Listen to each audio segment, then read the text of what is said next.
Ahora, doctor, ¿es verdad que los despertares constantes son normales durante los primeros meses, hablando de estas etapas? El sueño no es un desperdicio del tiempo. El sueño es muy importante para que puedan generar la suficiente cantidad de energía para poder crecer y aumentar de peso. Y las principales funciones del sueño son, en el sueño REM, todo lo relacionado a lo cognitivo, es decir, memoria, aprendizaje, regulación de las emociones, incluso desde la manera en que me enseñaron a mí a dormir como mamá, es la manera que inconscientemente voy a replicar con mi hijo. ¿A qué hora recomienda que se vayan a dormir los niños? O sea, para que tengan como un periodo de descanso y puedan alcanzar estas etapas que mencionaba. Duermen lo que las guías especifican en tiempo de sueño, pero siempre tenemos los extremos, que es normal y fisiológico. Hay personas que necesitan más tiempo para dormir y hay personas que necesitan menos tiempo para dormir y sienten reparación física, pero son las excepciones y no la norma. El dormir con los papás genera que haya más despertares durante la noche, porque el movimiento de los papás hace que los niños se despierten. No que se despierten ellos y cobren conciencia de su entorno y vayan a buscar a mamá o a papá, sino que su cerebro se despierte. Esto se llama microdespertar. La lactancia materna es algo principal que tenemos que valorar e intentar hacer lo más posible. No solo para el sueño, para el desarrollo facial de las personas, los músculos e incluso para la adecuada función del oído en el futuro. Dentro de los problemas propiamente del sueño, sobre todo la resistencia para irse a dormir y los despertares continuos. Dentro de la resistencia para irse a dormir puede ser que haya factores dentro del esquema del día que nos esté fallando un poquito. Entonces, esta persona es la que tiene que ver sobre higiene de sueño y decirles a los papás: pantallas no están recomendadas en niño. En teoría, nuestro ciclo circadiano tiene que acompañarse del ciclo del sol. Porque pues sí, son a lo mejor cosas que damos por hecho o que obviamos y no deberían suceder, ¿no? El cuidador necesita tiempo para cuidarse él mismo. Entonces, si es la mamá, el papá, la abuelita, la tía o quien sea que esté cuidando al niño, también necesita sus propios espacios para cuidarse. No podemos cuidar a alguien si no nos cuidamos a nosotros. Hola a todos y bienvenidos a un episodio más de Nueva Vida. Es el podcast donde hablamos de salud reproductiva, de fertilidad, de maternidad y de todos aquellos temas que nos transforman. Yo soy Paulina Montañez y hoy tenemos un tema que muchos papás y mamás conocen muy bien y seguro se identifican. Es el sueño infantil. ¿Por qué no duerme mi bebé? ¿Estoy haciendo algo mal? ¿Es normal que se despierte tantas veces? Y todas esas dudas las vamos a resolver el día de hoy. Y si tú o alguien cercano están buscando apoyo para lograr un embarazo, recuerda que en Creali, nuestra clínica de fertilidad, contamos con tecnología de clase mundial y con un equipo humano que te acompaña desde el primer paso. Estamos justo a un paso de la frontera con Bronzeville y tenemos calidad médica y atención personalizada. Bien, pues el día de hoy nos acompaña la doctora Esmeralda Guadalupe Godoy de Dabura. Ella es especialista en sueño infantil. Bienvenida, doctora. Muchas gracias por aceptar participar con nosotros. Y bueno, pues vamos a presentarla. La doctora Esmeralda cuenta con la especialidad en otorrinolaringología pediátrica realizada en el Hospital Infantil de México Federico Gómez por la Universidad Nacional Autónoma de México.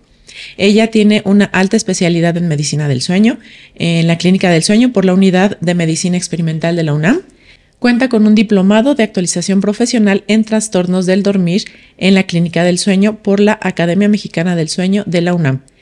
Tiene un 11º diplomado en Medicina del Sueño por la Sociedad Mexicana para la Investigación y Medicina del Sueño.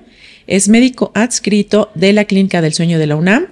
Realiza práctica privada en Ninos y Quindoc y en otros hospitales privados.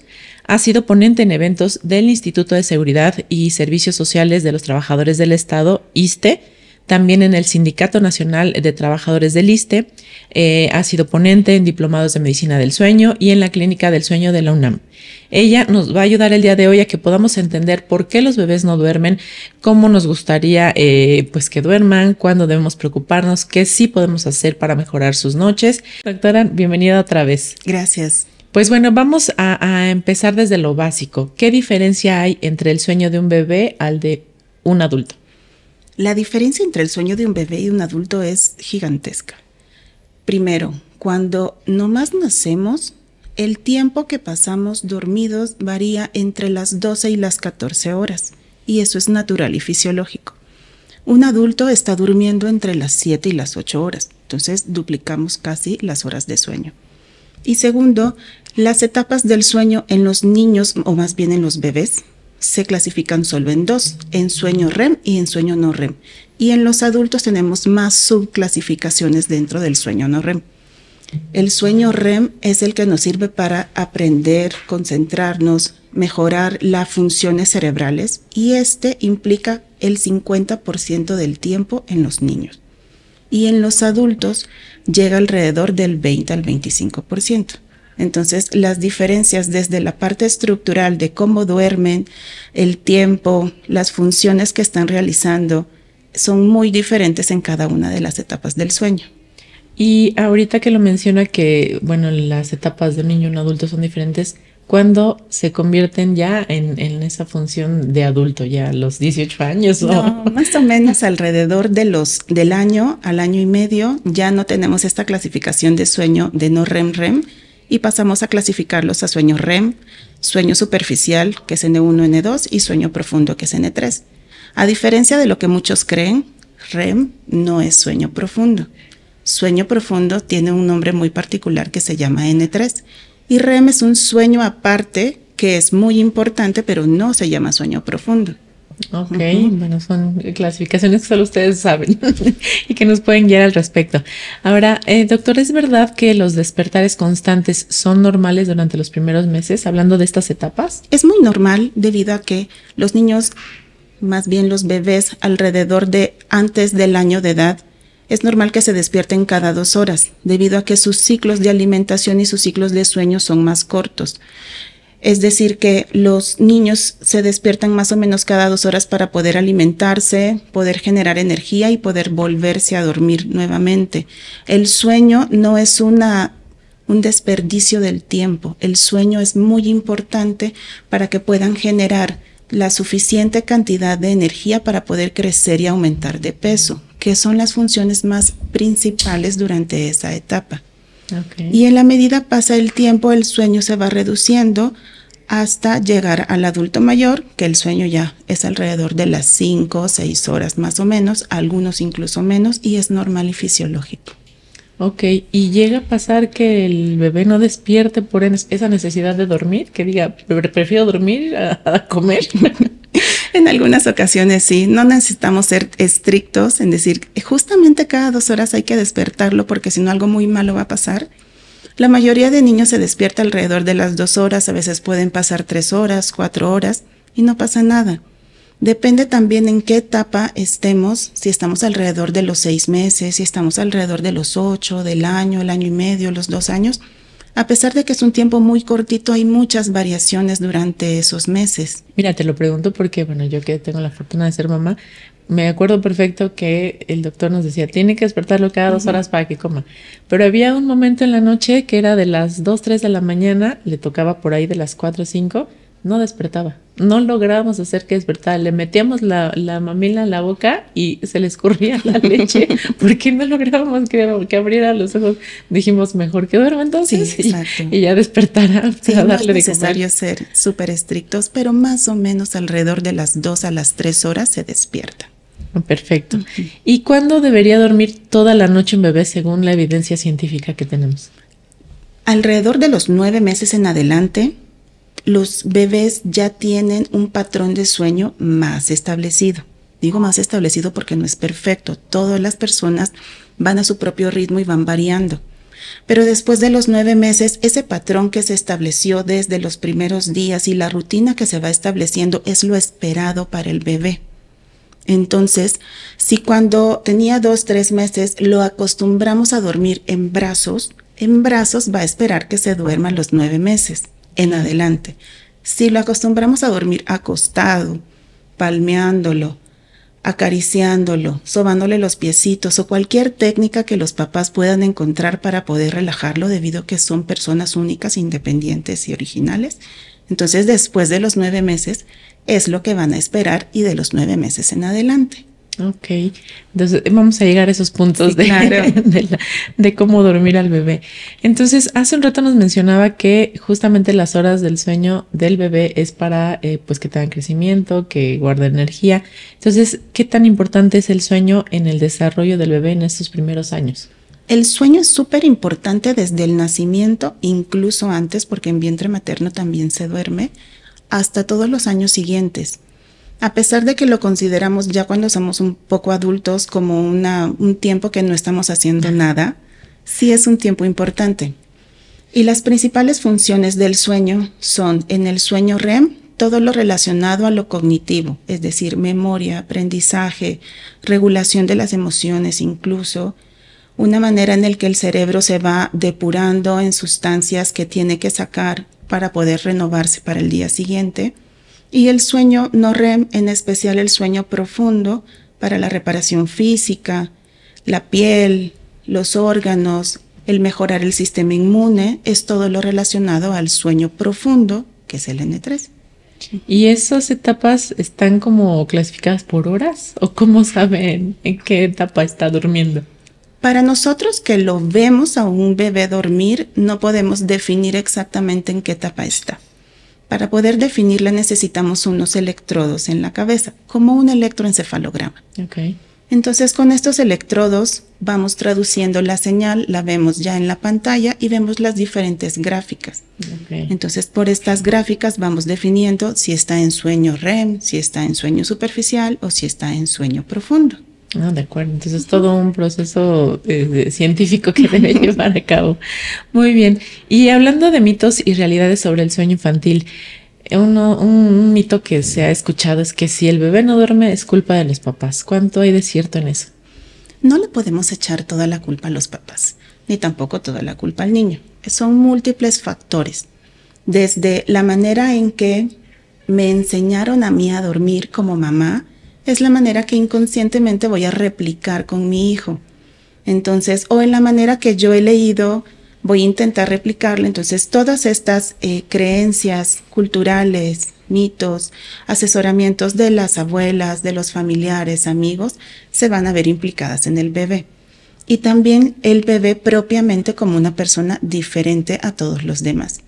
Es decir, de que no necesariamente si los papás hacen lo mismo con el hermanito que nació primero que con el hermanito que nació después, las cosas no necesariamente van a resultar igual.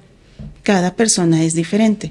Sin embargo, los papás tienen que tener la mayor estructura durante el día para que en la noche sea más fácil que lleguen a un sueño más pronto y más relajado. Okay. Así es. Y también cada niño es diferente, en el sentido que hay niños que tienen mucha actividad, les gusta hacer muchas actividades físicas, gastan mucha energía y el sueño a la transición es más fácil. O el tiempo que tarda desde que nos acostamos hasta que nos dormimos es más corto. Y hay otros niños que no prefieren tantas actividades físicas y a lo mejor no están tan agotados y tardan más y son más comunicativos. Como estas mamás que dicen, no, es que justamente cuando mi hijo se va a dormir, me empieza a platicar de todo lo que hizo. Pasamos una hora platicando. Entonces, todos los niños tienen sus diferentes temas y es parte de su crecimiento. Pero entonces, ¿a qué hora recomienda que se vayan a dormir los niños? O sea, para que tengan como un periodo de descanso y puedan alcanzar estas etapas que mencionaba. Tienen que dormirse idealmente alrededor de las 7 a las 8 de la noche. Considerando que se van a despertar alrededor de las 6, 7 de la mañana del día siguiente. Okay. La mayoría de personas tenemos que dormirnos idealmente antes de las 9 de la noche, eso incluyendo a los adultos. Uf, un reto. Sí, yo sé que sí, suena complicadísimo. Pero esto es debido a que ya pasando a las personitas más grandes, que pueden ser los infantes o los adultos, es porque se ha visto por evidencia, si nos dormimos después de las 9 de la noche, hacemos una colación extra. Y esto a la larga hace que aumentemos de peso. Claro. Y el aumentar de peso nos lleva a trastornos del sueño por obstrucción respiratoria. Okay. Y ahí no descansamos. Y ahí ya no descansamos. Entonces tenemos que dormirnos idealmente antes de las 9 de la noche. Si un bebé o un niño pequeño necesita dormir alrededor de unas 10 a 11 horas, tiene que dormirse por lo menos entre las 7 y las 8 de la noche para despertarse a las 7 de la mañana del día siguiente. La mayoría de niños duermen esa cantidad de tiempo. Estoy pensando en niños de alrededor de 3 años. Okay. Duermen más o menos unas 10, 11 horas. Los niños más pequeños duermen entre unas 11 a 12 horas, entre un año y medio, 2 años. Y después de los 4 o 5 años estamos durmiendo entre las 9, 10 horas. Cada persona es diferente. Es decir, que el 95% de las personas duermen lo que las guías especifican en tiempo de sueño. Pero siempre tenemos los extremos, que es normal y fisiológico. Hay personas que necesitan más tiempo para dormir y hay personas que necesitan menos tiempo para dormir y sienten reparación física, pero son las excepciones y no la norma. Ahora bien, ¿dormir con los papás afecta el descanso del bebé? Hay visiones diferentes sobre esto. El dormir con los papás genera que haya más despertares durante la noche, porque el movimiento de los papás hace que los niños se despierten. No que se despierten ellos y cobren conciencia de su entorno y vayan a buscar a mamá o a papá, sino que su cerebro se despierte. Esto se llama microdespertar, son unos milisegundos, pero estos milisegundos hacen que su sueño sea fraccionado, tal cual como se duerme en pareja. Por eso en pareja también hay situaciones controvertidas en los que prefieren dormir en una misma cama o en camas separadas en una misma habitación. Por eso sí es adecuado que el niño duerma con los papás, pero no de rutina. Y también depende de la edad. Ya vamos a hablar del colegio. Muy bien. Ok.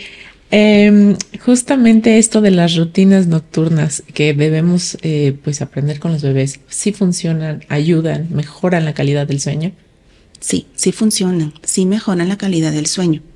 La manera más fácil de verla es, en la medida vayamos teniendo una rutina durante el día va preparando al bebé o al niño para que pueda dormir durante la noche.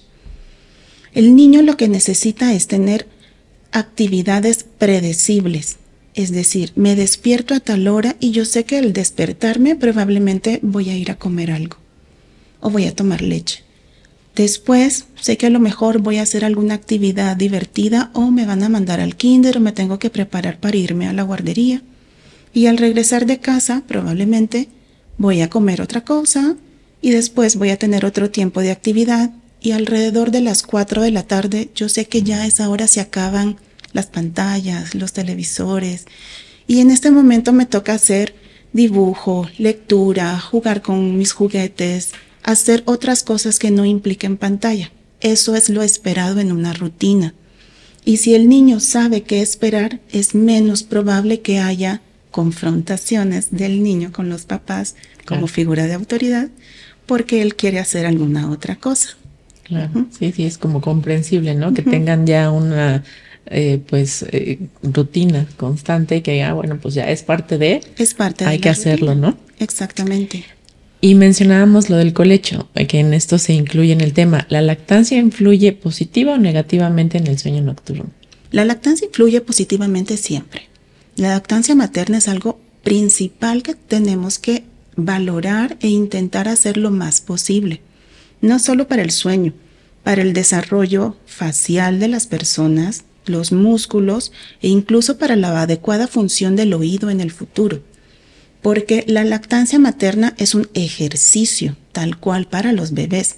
Ejercitan toda la musculatura de la cavidad oral, del rostro y hacen esa conexión emocional con la mamá. Entonces, es importante que se realice la lactancia materna. Hay factores o detalles que tenemos que tener en consideración para la lactancia. Por ejemplo, la posición, en el que el bebé tiene que estar un poquito elevado, su cabeza en relación a su cuerpo, para que la leche no se vaya hacia la nariz, que es muy frecuente que suceda. Okay. También tiene que ser con el labio totalmente vertido para que tengamos un buen agarre. Esto en pro de que tengamos una mejor lactancia materna, que sea menos incómodo para la mamá, porque es un proceso de adaptación para ambos, y que el bebé pueda tener un adecuado desarrollo para los músculos faciales. Se realiza ejercicio de los músculos que están en los cachetes, vamos a decir, en los cachetes, en el paladar se ejercita y la lengua se ejercita. El músculo que hace que los oídos funcionen adecuadamente, como cuando vamos en carretera y sentimos el oído tapado y le hace clac cuando pasamos saliva, es el paladar. Okay. Entonces, los niños que no reciben lactancia materna pueden tener más dificultad para utilizar el músculo del paladar para mejorar la función del oído. Y esto tener implicaciones como otitis medias a futuro. Okay. Entonces, además de que la lactancia materna es importante para el vínculo materno, para la alimentación, es importante para los músculos faciales, para los músculos de la cavidad oral, para tener una mejor conciliación del sueño, tiene muchas ventajas. La verdad es que la lactancia materna, digamos, es lo de hoy, y tenemos que valorar la lactancia materna. Y entonces mencionaba lo del problema de oído, que no desarrollan bien los niños que no tienen esta lactancia. No sé, estoy a lo mejor preguntando al aire. Cuando se les tapa el oído en el avión o en el auto, ¿es porque no desarrollan muy bien ese músculo? ¿O no? O sea, ¿no es normal realmente que se tape de esa forma el oído? Siempre se puede tapar, sobre todo en los niños menores de 5 años, esta trompita que une la nariz con el oído y es la trompita que está manejando el paladar, es muy angulada, es muy pequeña, entonces es normal que se tapen los niños. Pero estas pequeñas como disfunciones de la trompa de Eustaquio tiene que quedarse en eso, pequeñas disfunciones por su propia anatomía normal para su edad, y no convertirse en otitis medias recurrentes, porque si la trompita no funciona, el oído no logra equiparar las presiones, como cuando abrimos una lata y tiene mucha presión y no la podemos abrir. Entonces el oído tiene que equiparar presiones entre el oído medio y el medio externo, que en este caso es la nariz. ¿Y cómo sabemos como papás que algo no está bien ahí? Porque no es como un tema sencillo, ¿no? Sí, claro. Sobre todo es normal que tengamos por lo menos 2 otitis al año en alrededor de los niños de los 3 a los 5 años. Pero si superamos las 2 otitis al año, incluso podríamos decir 3, ya no es normal. Entonces ya se vuelven en otitis recurrentes y es necesario ver por qué es la otitis recurrente. Si hay una obstrucción, si es que los músculos no están funcionando adecuadamente o si hay algún otro factor, puede ser alergias, que hagan que los oídos y la nariz no estén funcionando bien.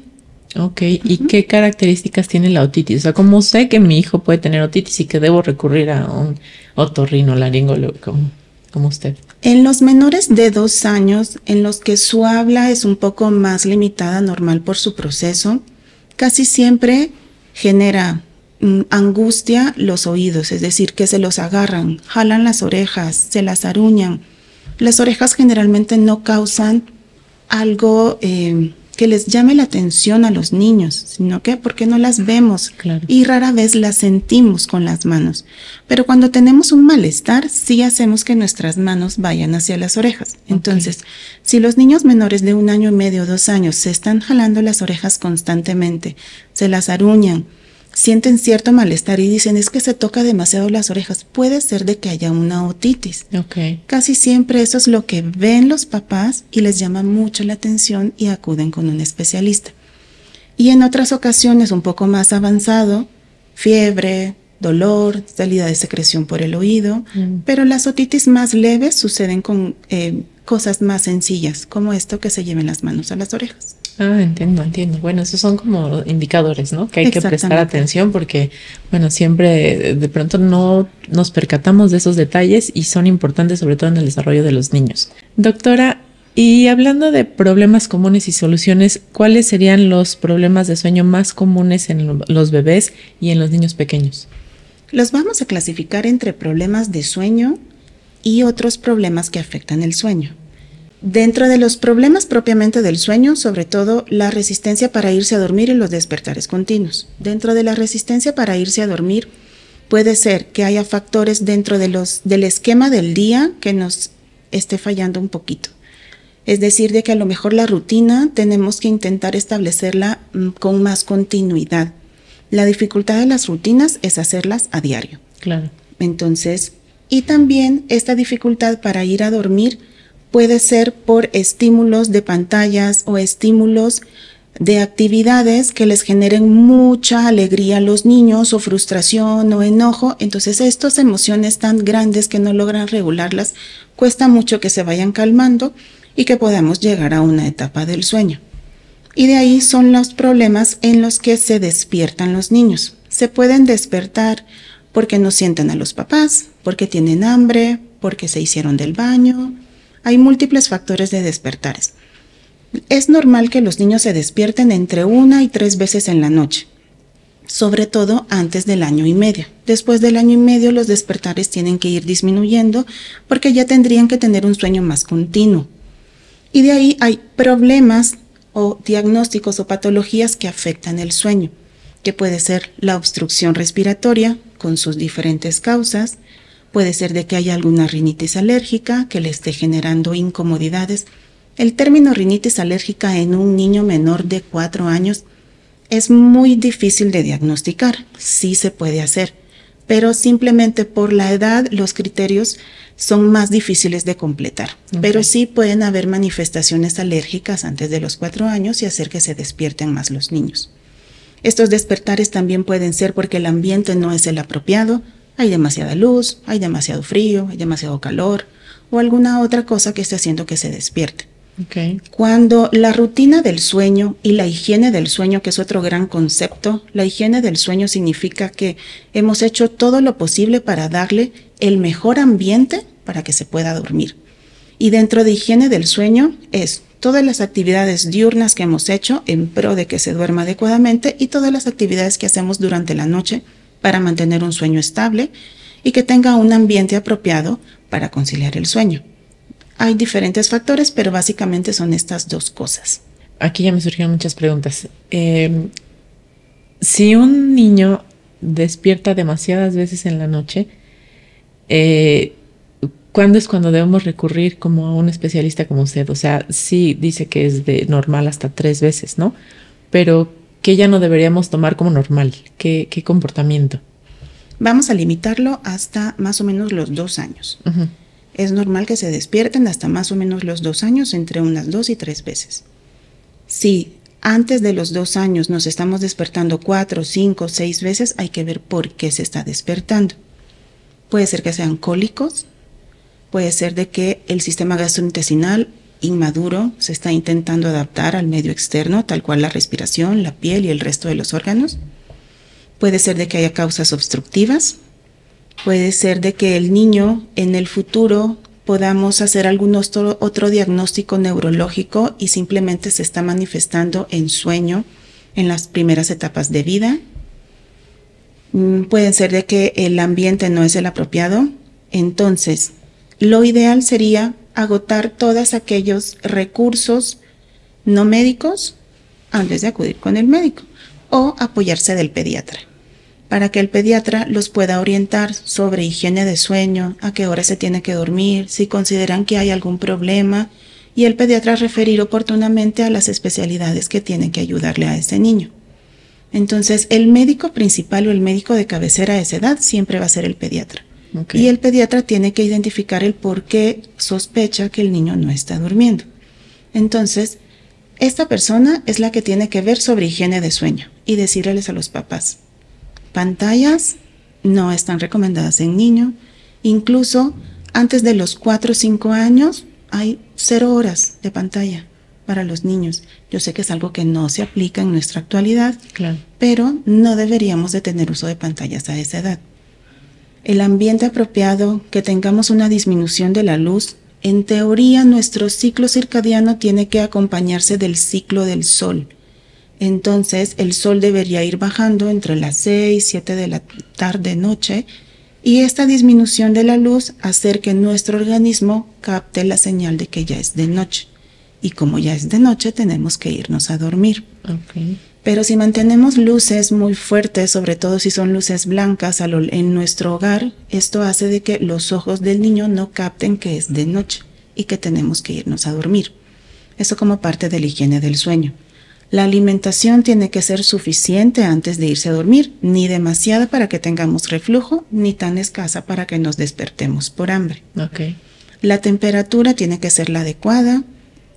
Tampoco tenemos que tener otros estímulos La mayoría de papás, sobre todo los primerizos, intentan de que todo esté en silencio.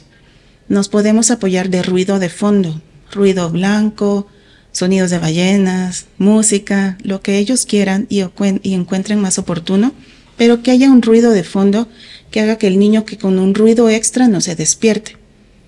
Dentro de la higiene de sueño también están todas las actividades que hacemos antes. Es decir, si se despertó temprano, hizo su siesta, 1 o 2 siestas en el día, que es lo usual alrededor de los 2 años, vamos a tener una mayor probabilidad de podernos dormir adecuadamente alrededor de las 7 de las 8 de la noche. Si la última siesta la hicimos por lo menos 4 horas antes de irnos a dormir en la noche, es más probable que nos durmamos más rápido. Pero si la última siesta la hicimos a las 4 de la tarde y nos despertamos a las 6, no nos vamos a dormir a las 7. Claro. O sea, pasado muy poquito tiempo, este niño se va a ir durmiendo 10, 11, 12 de la noche. Es decir, todas estas características es higiene de sueño. Y en esto nos apoya el pediatra. Okay. Y ya cuando el pediatra consideró de que ya agotamos toda la higiene de sueño, empezamos a ver características. Por ejemplo, es que mi bebé en la noche veo que se arquea, que hace su cabecita hacia atrás muy frecuentemente.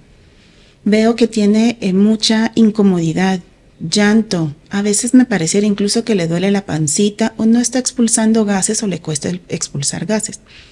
Puede ser de que sea reflujo y por eso se esté despertando. O al contrario, yo veo que sí se está arqueando, pero no genera más incomodidad. Está dormido, pero está arqueado. O abre boca. No es normal de que los niños abran boca. Deberían tener boca cerrada durante el tiempo que están dormidos. O escucho que ronca. No es normal que ronque. Entonces, todas estas cosas pueden hacernos ver que hay una obstrucción respiratoria durante el tiempo que están durmiendo.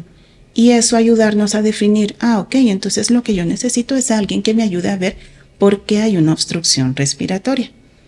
Y así pueden haber diferentes diagnósticos en los que este diagnóstico puede influir en por qué el sueño no se está dando en las mejores características. Ok. Y, por ejemplo, ¿qué tan recomendable es que sí los niños tengan su habitación propia, su cama propia, que pues nos desacostumbremos un poco a que duerman con nosotros? Porque, bueno, he escuchado mamás que dicen, es que se duerme conmigo y si me paro se despierta. Uh-huh. ¿Qué hacemos en esos casos? Cuando los niños ya están un poco más grandes, es necesario que tengan su habitación propia. Sobre todo porque los movimientos de los papás, pensando que están durmiendo en la misma cama, van a despertar al niño. Y también, como adultos, necesitan su espacio de privacidad. Y los niños necesitan su espacio para considerarlo propio. Es un proceso de adaptación y es un proceso en el que va metido el apego de los niños. Entonces, poco a poco tenemos que ir creándoles la idea de que van a tener su habitación y que eso es algo bueno.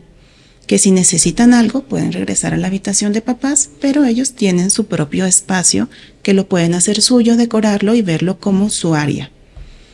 Entonces, más sin embargo, los niños más pequeños, estamos hablando de bebés antes de los 6 meses, la recomendación es que duerman en la habitación de papá o de mamá.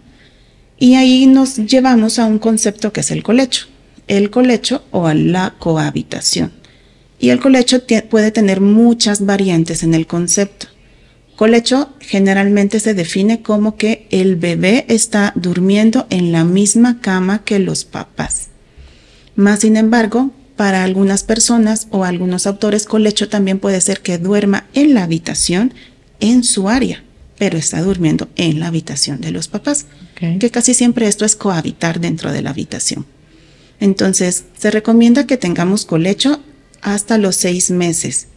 Y lo ideal es que sea un colecho seguro. Es decir, que si bien está durmiendo en la cama de los papás, tiene que tener ciertas características para que el niño primero pueda dormir y pueda dormir seguramente y que no vaya a tener algún accidente durante la noche. Claro. En el sentido de que vayamos a perder la vida debido a las características de este colecho. Ok. Sí ha pasado entonces. Claro que sí. Qué barbaridad. Entonces hasta para eso necesitamos pedir ayuda, apoyo, ¿no? De expertos, porque pues sí son a lo mejor cosas que damos por hecho o que obviamos y no deberían suceder, ¿no? No deberían suceder. Son cosas que pueden ser prevenidas. Y dentro de estas características son que si bien puede dormir en la cama de los papás, tiene que dormir en una superficie firme. Es decir, que la cama no tiene que ser de agua, no tiene que ser una cama inflable, porque esto puede hacer de que se desconfigure la forma de la cama y que el bebé esté como en un agujero y pueda generar dificultad respiratoria. Idealmente, no tenemos que realizar colecho en un sofá o en un sillón, porque tiene demasiados recovecos donde también puede asfixiarse. Los papás que están haciendo colecho tienen que estar en sus mejores condiciones posibles. Yo sé que es algo muy complicado, pero si están demasiado agotados, no pueden hacer colecho en la misma cama. Lo ideal es que duerma en una cuna o en una cuna cercana a la cama, pero no en la cama. Okay. También si hay alguna alteración del estado de la conciencia por medicamentos, alcohol, alguna otra sustancia, no pueden dormir en la misma cama. No tiene que haber almohadas, cobijas, colchas que puedan arremolinarse y provocar asfixia en los niños. No tienen que haber, incluso si fuera en su misma cuna, has visto que le ponen como unas almohaditas alrededor. Sí. El propósito de estas almohaditas es que no se golpeen. Pero estas almohaditas también pueden generar que generen como huequitos. Okay. Y esto asfixia a los niños. Dios mío. Entonces sí, son muchas características. Pero en general tiene que ser una superficie firme, sin colchas, sin ningún otro objeto cercano y que aún así podamos mantener una adecuada temperatura. Okay. O sea que por eso los niños usualmente duermen como con sus mamelucos, con sus trajecitos completos, que es su colcha, esa es su colchita, no necesitan ninguna otra cosa más. Bueno, pues mamás, por favor pongan atención a esto porque sí son características importantes que no podemos pasar por alto, ¿no? Y que la mínima duda que tengamos, bueno, preguntarla qué puede pasar, por qué sí, por qué no, todas estas recomendaciones que la doctora nos hace son muy valiosas. Y bueno, doctora, por ejemplo, hablando, bueno, creo que del colecho y se relaciona un poco, ¿qué hacemos cuando el bebé solo duerme en brazos o al pecho? ¿Cómo lo ayudamos a que tenga esa rutina de no te puedes dormir nada más en mis brazos, necesitas dormirte por ti mismo, ¿no?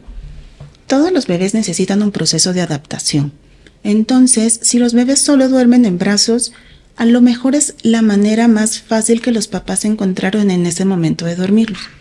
Yo también soy mamá. Yo también pasé por eso, yo también los dormí en brazos, es muy agotador. Sí. Entonces necesitamos buscar otra manera en la que podamos arrullar al bebé.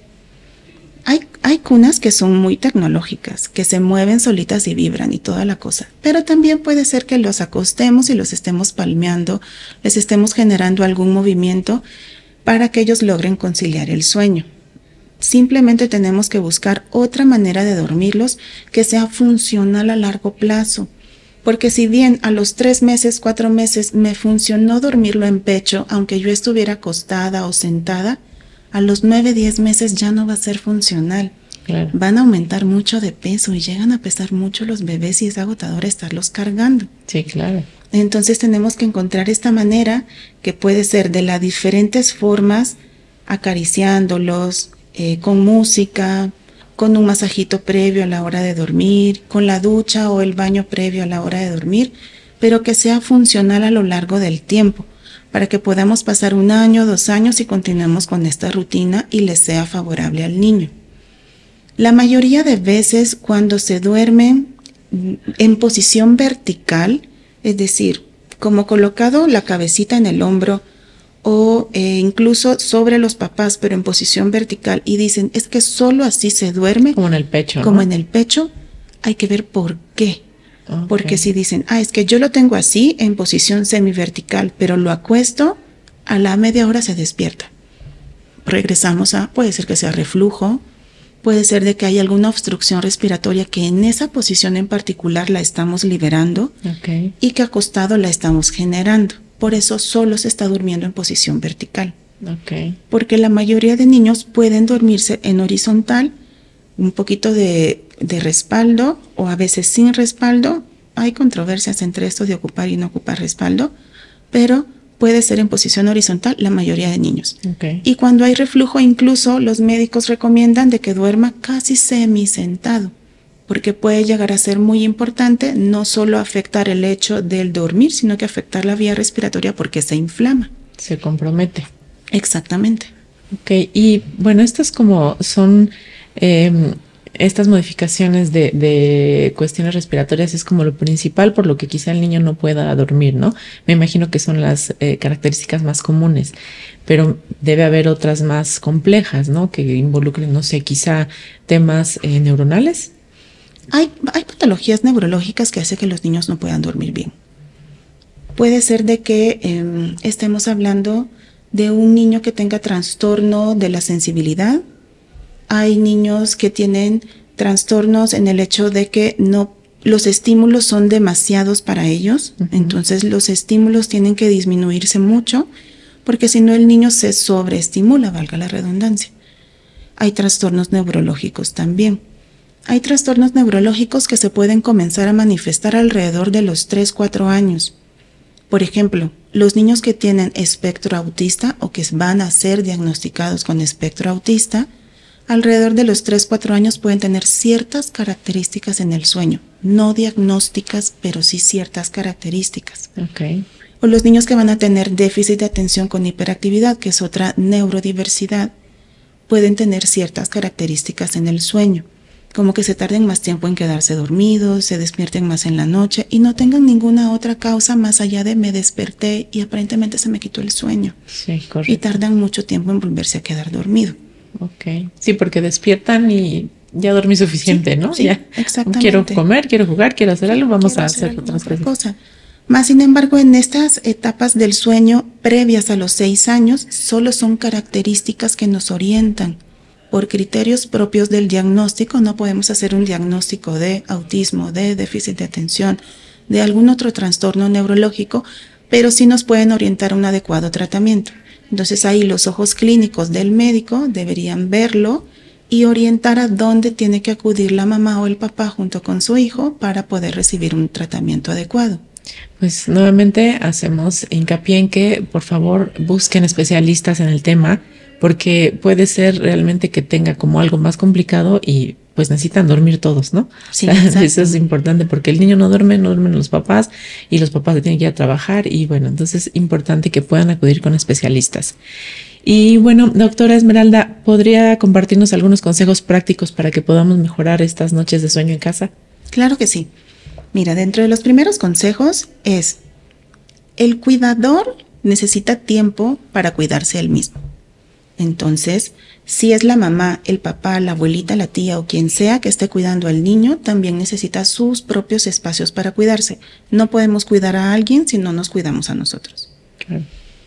De ahí, cuando esa persona ya está en las mejores condiciones para poder cuidar a otra persona, necesitamos tener un esquema más estructurado durante el día para que podamos dormir bien durante la noche. Esta agenda o esta rutina del sueño tiene que ser constante durante el día, durante la noche, durante todos los días, para que en el futuro el niño pueda acostumbrarse a esta rutina de sueño. Okay. Estas son de las cosas más complicadas de hacer, la constancia. Necesitamos tener un adecuado espacio y cumplir con las higienes del sueño, que son la temperatura, el ambiente, la luz, todas estas cosas que hagan que logremos dormir adecuadamente durante la noche.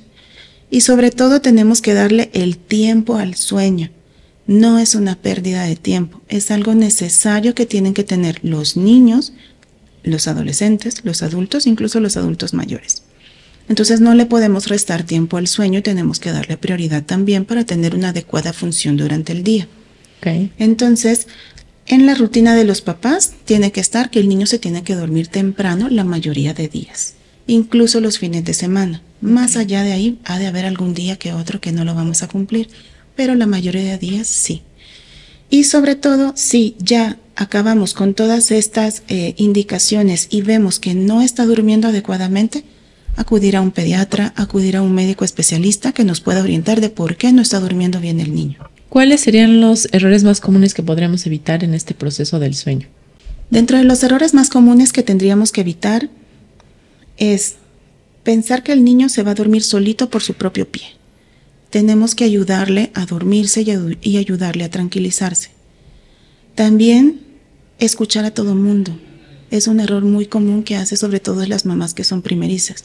Escuchar a las vecinas, a las amigas, a las abuelitas, escuchar a todo mundo en relación a indicaciones del sueño. Yo creo que tenemos que ser muy cuidadosos con qué recomendaciones vamos a aplicar y qué recomendaciones no vamos a aplicar. Claro. Y otro error muy común es comparar con otros niños. Cada niño es diferente y cada niño tiene su proceso.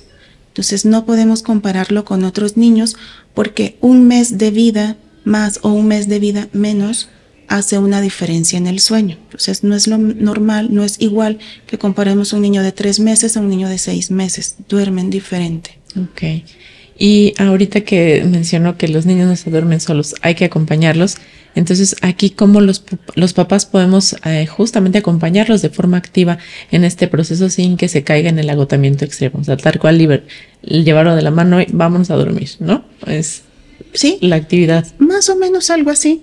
Es decir, que el niño tiene que esperar que, por decir algo, a las 6 de la tarde comí, a las 7 estoy tomando una ducha o me estoy bañando, a las 8 ya estoy en mi cama. Es lo esperado en mi rutina. Entonces ya sé qué esperar. Entonces mi papá o mi mamá o el cuidador me va acompañando durante todas esas etapas y ya sé qué es lo que toca. Ahora voy a elegir otro cuento. Entonces ahora voy a elegir la Cenicienta, ahora voy a elegir este otro y así voy variando un poco mi rutina, pero ya sé qué esperar. Luego me voy a acostar y ya sé que papá se va a quedar un ratito conmigo. A lo mejor me va a leer un cuento, a lo mejor me va a acariciar, me va a dar un masajito. Cualquier otra cosa me va a permitir escuchar lo que yo estoy diciendo durante algunos minutos y luego me voy a dormir. Entonces, ese acompañamiento que los papás o el cuidador tiene que hacer con los niños es muy importante. No es el de, Juanito, ve a dormirte. Y ya. O sea, esa fue toda la indicación, ve a dormirte. Ve tú cómo le haces, pero ve a dormirte. Okay. Entonces, no los podemos dejar así, nada más con la indicación, ve a dormirte, sino de que tenemos que acompañarlos hasta que se haga la rutina. Okay. Y la rutina se hace alrededor de los 3 años a los 4 años. Entonces, a los 4 años, la mayoría de niños ya sabe qué le toca y ya le podemos decir, ve a dormirte. Veo que te acuestas, me quedo contigo un ratito y sé que te vas a dormir, me voy. Para que más adelante ellos ya lo puedan hacer solos, ¿no? Evidentemente esa es la idea. Para que más adelante lo puedan hacer solos. De acuerdo, muy bien. Pues bueno, muchísimas gracias, doctora Esmeralda, por compartirnos tanta información valiosa. Estoy segura de que muchos papás y muchas mamás se van a sentir mucho más tranquilos y con herramientas e ideas nuevas reales para que podamos afrontar estas noches difíciles. Ha sido un gusto que nos haya acompañado. Y pues no sé si quieras alguna recomendación adicional. Pues nada más que confíen en sus instintos. Cada papá o cada mamá sabe de que a veces algo no está bien. Aunque los médicos y aunque otras personas les digan, no, está bien, confíen en sus instintos como personas porque cada niño es diferente y quien lo conoce mejor son los papás. Eso es correcto. Sí, insistir porque uno sabe que no está bien algo, ¿no? Exactamente. Doctora Esmeralda, ¿en dónde podemos encontrarte? Página, red social, cuéntanos. Me pueden encontrar en Instagram como doctora Esmeralda Godoy. Estoy en Facebook igual como doctora Esmeralda Godoy.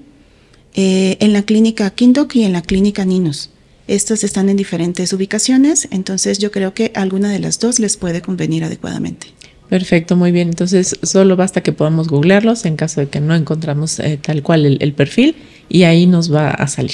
Muchas gracias. Pues listo, entonces les recordamos que si estás en esta etapa de planear un embarazo, si llevas tiempo buscándolo sin éxito, les recordamos que en Crealin les ofrecemos un acompañamiento y las soluciones que ustedes necesitan.